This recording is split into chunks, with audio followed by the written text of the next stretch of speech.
नमस्कार। जय श्री राम। राधे राधे, राम राम। एक बार फिर से आपका स्वागत है आपकी अपनी ऑनलाइन क्लास अभिज्ञान में। दोस्तों, मैं एक बार फिर से आपके सामने उपस्थित हूँ। हम पढ़ रहे थे राजस्थान के इतिहास के बारे में, और राजस्थान के इतिहास के बारे में हम मेवाड़ से संबंधित पढ़ रहे थे। और मेवाड़ में हमने क्या पढ़ा था? मेवाड़ में पढ़ लिया था महाराणा कुंभा, और महाराणा कुंभा के बाद में हमने रायमल के बारे में भी जिक्र कर लिया। आज का हमारा जो टॉपिक रहेगा वो दुनिया का सबसे खूंखार शासक रहेगा महाराणा सांगा। दुनिया का सबसे खूंखार शासक रहेगा महाराणा सांगा। तो देखेंगे महाराणा सांगा के बारे में, अपने जीवन में क्या किया, कौन से युद्ध लड़े, कब लड़े, किसको हराया, और अपने जीवन में क्या किया। तो आप बने रहिए मेरे साथ और अभिज्ञान के साथ। अभी देखो तो मित्रों, याद रखना, हम बात कर रहे हैं महाराणा सांगा से संबंधित।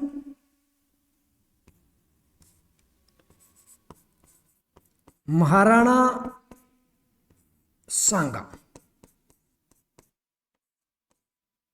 और महाराणा सांगा के बारे में हमने पीछे थोड़ा बहुत पढ़ा है। अब इस महाराणा सांगा के बारे में जो आज पढ़ेंगे, तो ध्यान देना मित्रों, महाराणा सांगा के बारे में क्या पढ़ने वाले हम। तो महाराणा सांगा के बारे में आपको याद क्या रखना है। महाराणा सांगा का जो शासन काल था वो था 1509 से लेकर 1528। 1509 से लेकर 1528 महाराणा सांगा का शासन काल रहा है मित्रों। यहीं पर हमें आगे जानकारी ये लेनी है। देखो, अगर मैं बात करूं उत्तराधिकार संघर्ष,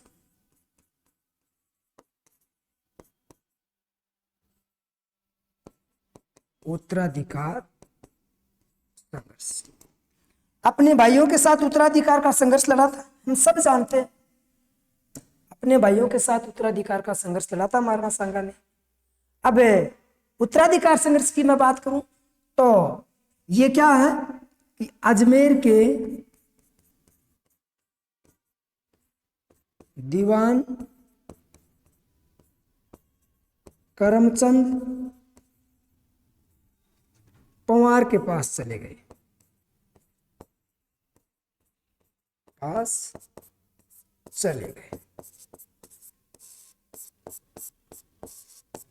अजमेर के दीवान करमचंद पंवार के पास चले गए महाराणा सांगा।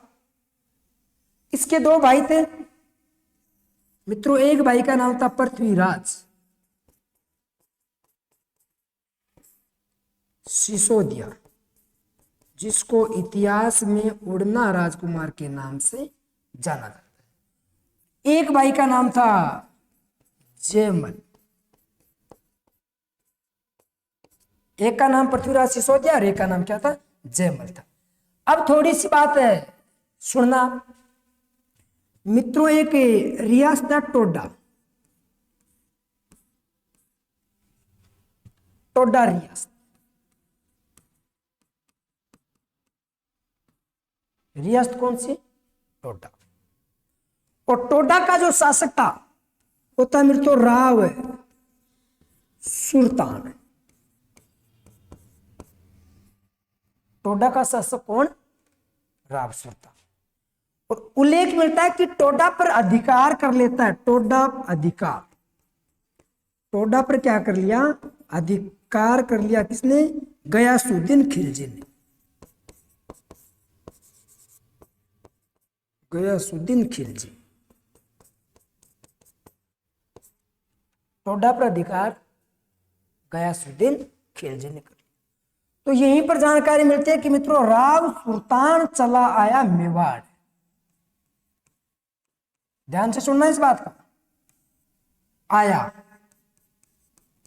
राव सुल्तान कहां आया? मेवाड़ आया। और मेवाड़ में आकर अर्जी लगाई, पुकार लगाई कि मैं इस दीन दुनिया से दुखी हूं, मेरी टोडा पर अधिकार कर लिया गयासुद्दीन खिलजी। अगर मुझे टोडा जीत कर कोई दिलाएगा, उसका विवाह करूंगा मैं मेरी पुत्री के साथ। मैं मेरी पुत्री के साथ क्या करूंगा? विवाह करूंगा। और राव सुल्तान की पुत्री थी मित्रों ताराबाई।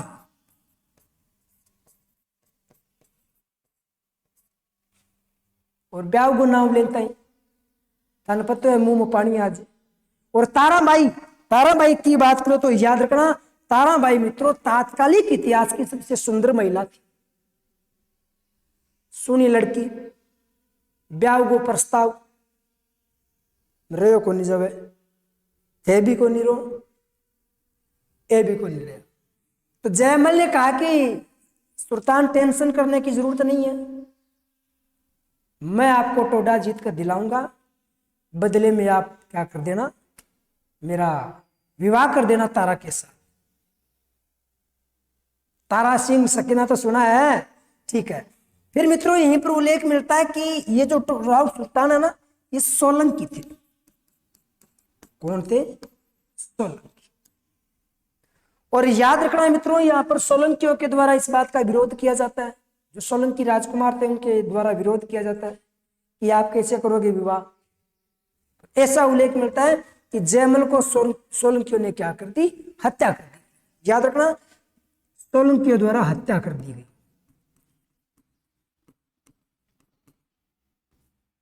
क्यों द्वारा हत्या कर दी गई। किसकी? जयमल की। महाराणा सांगा का एक दुश्मन है, हमेशा हमेशा के लिए चला गया, राम नाम सत्य हो गई। अब कौन बचा? पृथ्वीराज। और मित्रों पृथ्वीराज ने कहा कि भैया जयमल तो आपको टोडा जीत कर नहीं दिला पाया, मैं दिलाऊं, मेरा कर देना विवाह। क्योंकि तारा इनको भी अच्छी लगती थी, चांद की तरह लगती थी। और उल्लेख मिलता है कि पृथ्वीराज सिसोदिया ने टोडा जीता, पृथ्वीराज सिसोदिया ने टोडा जीता और ताराबाई के साथ क्या किया, विवाह किया था। ठीक है ना। तो टोडा जीता और तारा के साथ विवाह किया।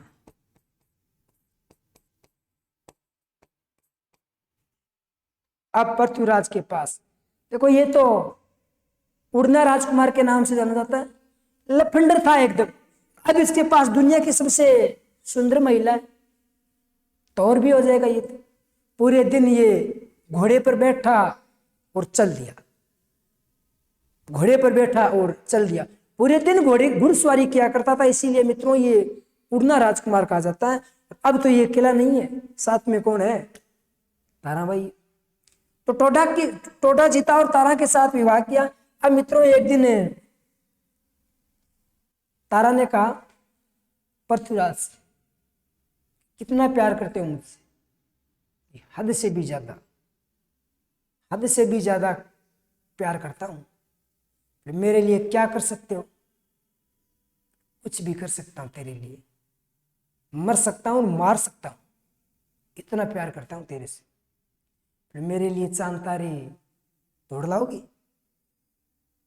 चांद तारे तो नहीं तोड़ लाऊंगा, कोई दूसरी चीज बता, क्या करेगी तू चांद तारा? तू चांद खुद है, तारा खुद है, क्या करेगी बता? तो कहा कि मेरे लिए एक कम से कम कोई दुर्ग तो बनाओ। सॉरी डियर, दुर्ग नहीं बना सकता, पैसे का अभाव है, मनी प्रॉब्लम, कोई और काम बता। बोले मुझे तो और काम नहीं चाहिए, मुझे तो बस सिर्फ दुर्ग चाहिए। तो मित्रों यहीं पर उल्लेख मिलता है कि एक दिन ये घूम रहे थे और घूमते घूमते दोनों लोग लुगाई पहुंच गए अजमेर। अजमेर में अजमेरू किला, अजमेर का जो किला है अजय राज चौहान के द्वारा बनाया गया था 1113 ईस्वी। तो उसी किले का पृथ्वीराज सिसोदिया ने क्या करवाया, जीर्णोद्वार करवाया, पुनः निर्माण करवाया, मरम्मत करवाई, यानी कार्य कुटका करवाया और अजमेर दुर्ग का नाम बदलकर क्या कर दिया, तारागढ़ कर दिया था। इस बात को ध्यान रखना, ठीक है ना। तो इसको मैं यहां लिख रहा हूं कि पृथ्वीराज ने अजमेर दुर्ग की मरम्मत करवाई।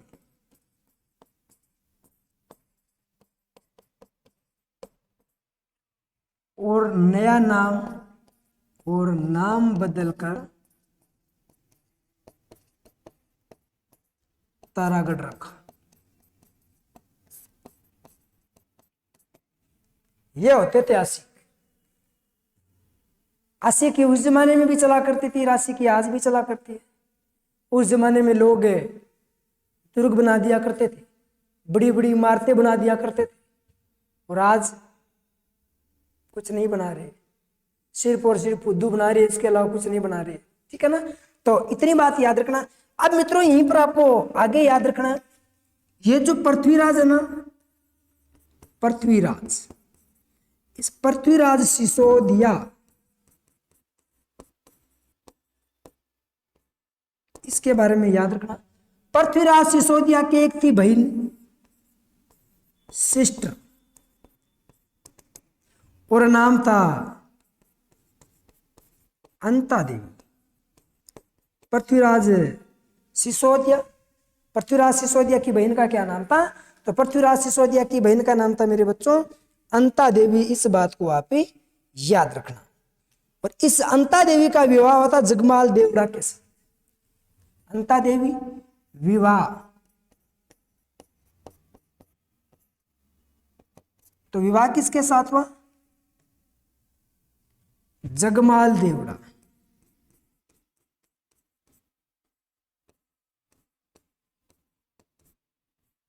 और देवड़ा नाम आते ही आप समझ गए होंगे कि कहां के। देवड़ा तो आपके सिरोही वाले हैं। जगमाल देवड़ा के साथ विवाह कर दिया अंता देवी का। और जानकारी मिलती है कि जगमाल देवड़ा अंता देवी को परेशान किया करता, परेशान यानी बहुत ज्यादा परेशान। तो एक दिन अंता देवी फोन कर दियो भाई ने कि भाई दुखी हूं, तेरा जीजा परेशान कर रहा है, डेली पी कर आता है, डेली मारता है। पृथ्वीराज ने कहा कि बहन पहले क्यों नहीं बताया, चल मैं आऊं। और पृथ्वीराज सिसोदिया कहां गया? गया देवड़ा के पास गया। बोले बहुत नखरा आ रहा है, लोगों ने छोरी मिले ही को निर्तन मिल गई ना, बहुत नखरा आ रहा है। ईशो गाल लपकाऊला समझ में को नहीं आवे लो। अगर दोबारा मेरी बहन ने कुछ की कह दी तो। और जगमाल को पता था कि यार पृथ्वीराज बड़ा खतरनाक बंदा है, कुछ भी कर सकता है। जगमाल ने कहा सॉरी साले बाबू, दोबारा ऐसी गलती नहीं होगी, मुझे माफ कर दो। जितनी हो गई उतनी तो हो गई, मुझे माफ कर दो, आगे दोबारा ऐसा नहीं होगा। अंता देवी बोले बंदर छोड़े नहीं रे भाई यार, वो पग पड़ रही हो, तेरे पैर पड़ रहे हो, पग पकड़ रहे हो, माफ कर दे। तो पृथ्वीराज ने कहा ठीक है अब तो माफ कर रहा हूं, लेकिन आगे ध्यान रखना। तो जगमाल देवड़ा ने कहा कि आप आए हो कम से कम आराम करो, खाना वाना खाकर जाना।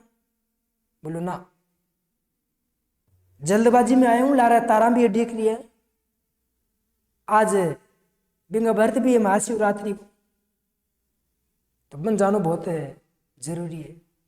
बोलो कोई बात नहीं, जो न खाओ तो एक काम करो, खानो साथ में ले जाओ, रास्ता में लेट सेट तुझे तो खा लिया।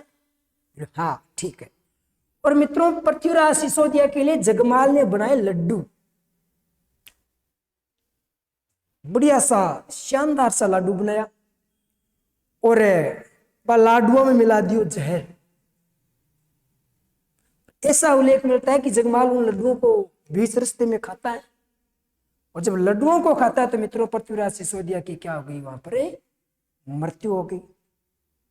इस बात को आप ध्यान रखिए, पृथ्वीराज सिसोदिया की क्या हो गई, मृत्यु हो गई। इसमें हम कह सकते हैं जगमाल देवड़ा के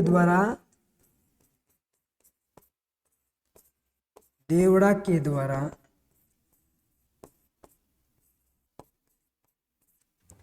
भोजन में विष मिलाने के कारण विष मिलाने के कारण पृथ्वीराज की मृत्यु हो गई।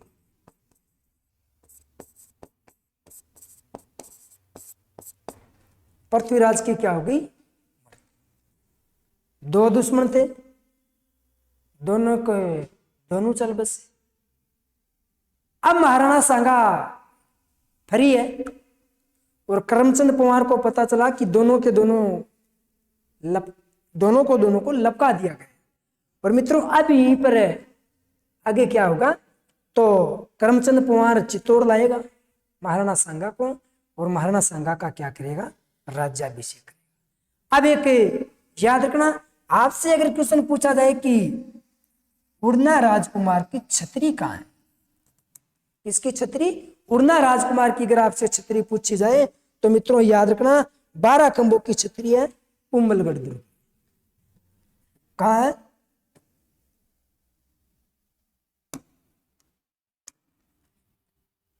बारह खंभों से युक्त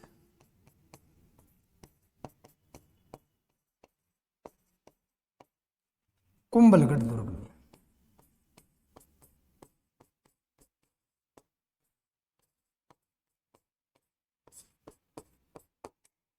बारह खंभों से युक्त कुंभलगढ़ दुर्ग में क्या बनी हुई है? छतरी बनी हुई है। इस बात को याद रखना, कई बार पूछ लिया जाता है। चलो अब हम क्या करेंगे? महाराणा सांगा।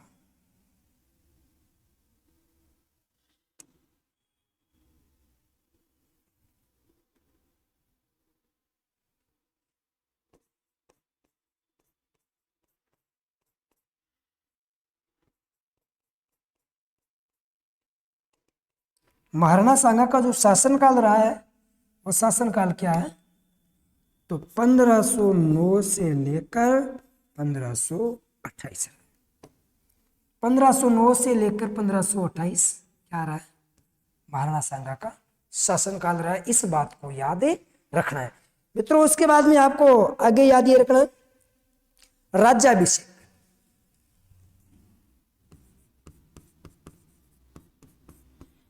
राज्याभिषेक, अगर मैं महाराणा सांगा के बारे में के राज्याभिषेक की बात करूं तो मित्रों इनका राज्याभिषेक होता है 24 मई 1509। और स्थान कौन सा है? तो स्थान होगा मेरे बच्चों चित्तौड़गढ़। ये लो भाई,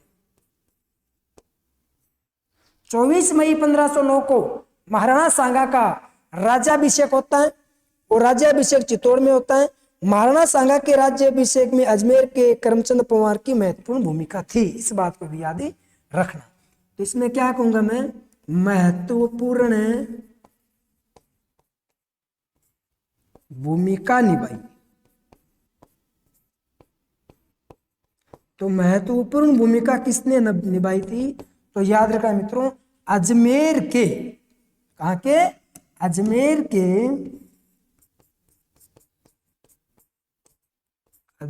के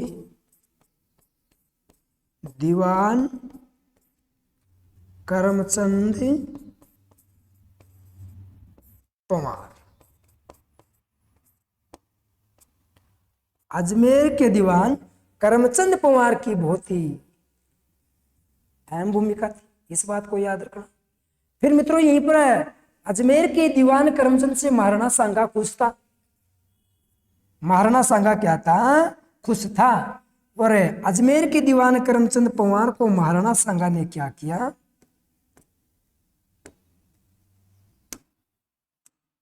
अजमेर के दीवान करमचंद को महाराणा सांगा ने क्या किया था?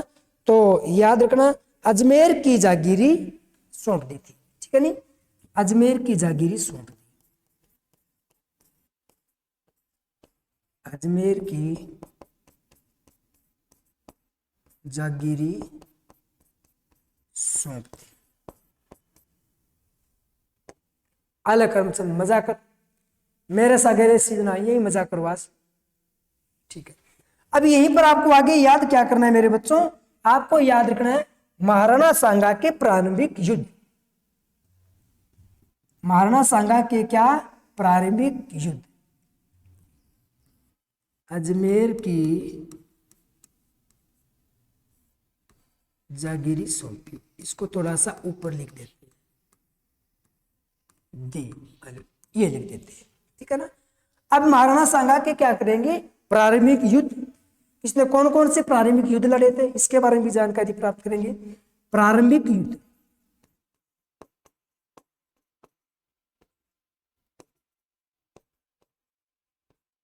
तो इसके जो प्रारंभिक युद्ध है इनमें जो युद्ध रहेंगे उनके बारे में हम लोग जिक्र कर लेते हैं।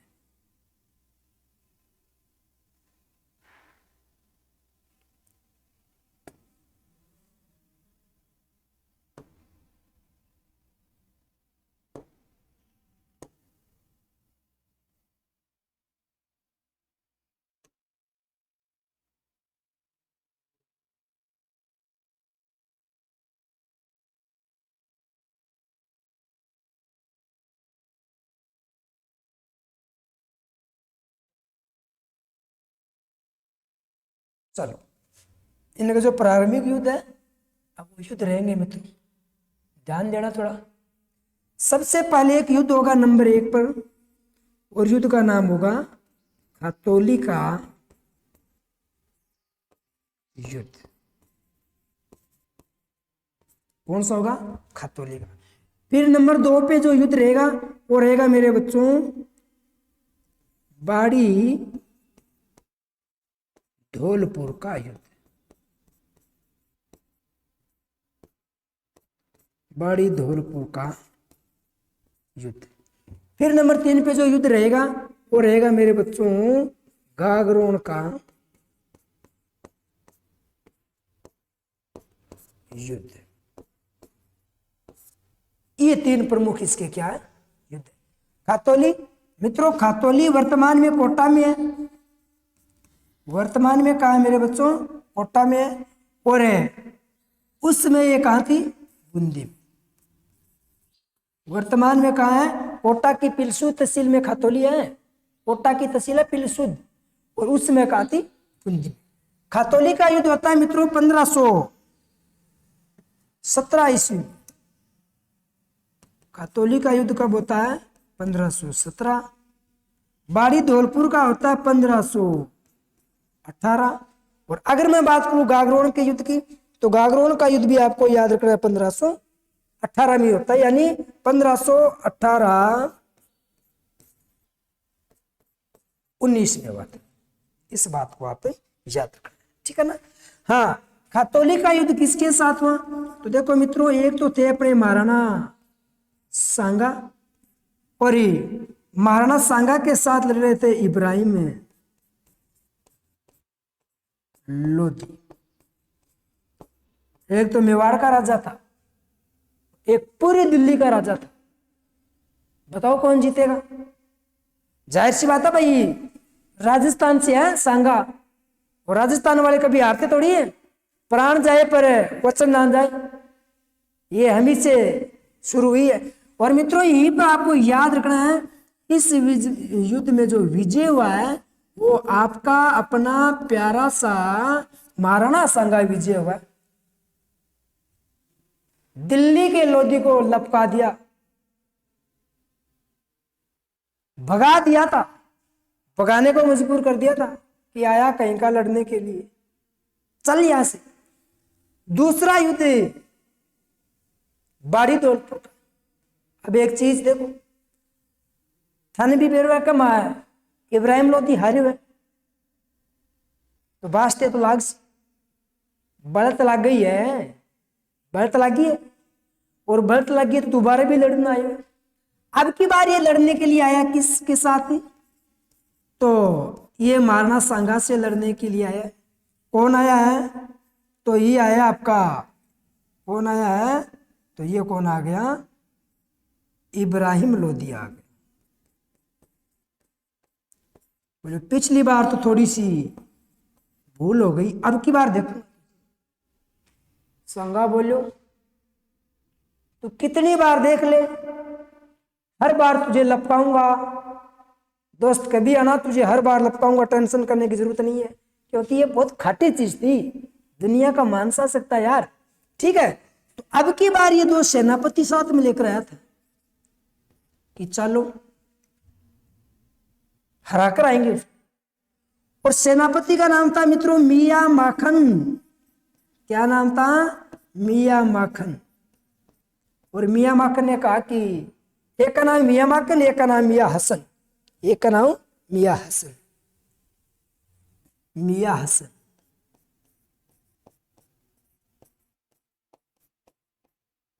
अब की बार दोनों आमने सामने, पत्थर से पत्थर टकराते हैं ना, तो याद रखना मित्रों चिंगारी निकलती। लेकिन यहां तो पत्थर से पत्थर था ही नहीं, अरे बंदा अकेला ही तो था। इधर मियां माखन है, मियां हसन है, लोधी, सो क्या नहीं उठा ले। और युद्ध शुरू होता है। शुरू होने के 15-20 मिनट बाद में पता चला कि आपका लोधी साहब तो है ही नहीं, टाइम टाइम उछालता रहे। और मित्रों फिर यह युद्ध दोबारा अगर मैं बात करूं विजय की, तो फिर इस युद्ध को विजय किसने बना लिया? महाराणा सांगा ने। जीतेगा ही, बंदे का खौफ है। और तीसरा जो युद्ध हुआ था गागरोन का युद्ध, ये लड़ने के लिए आया था मित्रों महाराणा सांगा। और महाराणा सांगा क्यों आया था तो आपको बता दूं मित्रों, मालवा का शासक था महमूद खिलजी सेकंड। और मालवा में मेवाड़ की आपस में आपको पता है कभी नहीं बन रही है, अंग बीच में खेचातानी चल रही है। और आ खेचातानी कर दू पता है, राणा छत्रसी कहता गए टाइम हुए, राणा छत्रसी कहता ने दिलाओ का की हत्या कर दी। फिर महमूद खिलजी प्रथम आयो कुंभा का सागर लड़ने, 6 महीना रोड छोड़ दियो, बोलो पड़ो रट, 6 महीना बाद में आजाद करियो, बोलो जा जी ले अपनी जिंदगी। और यहीं पर उल्लेख मिलता है कि मित्रों शासक था वो था महमूद खिलजी।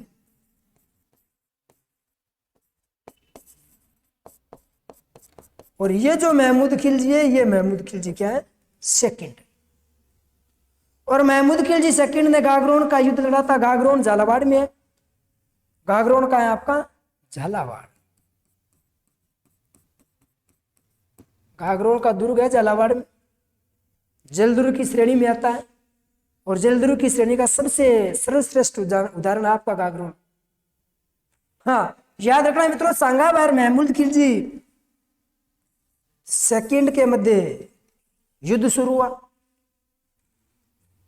आमने सामने जब सेना भिड़ी तो सांगा ने एक ही बात कही कि देखो भैया मेरे दादाजी ने एक काम किया था, महमूद खिलजी प्रथम को बंदी बनाया था और कैद में डाला था, और मैं मेरे दादाजी की 2 कॉपी हूं, मैं सेम ही कार्य करना चाहता हूं।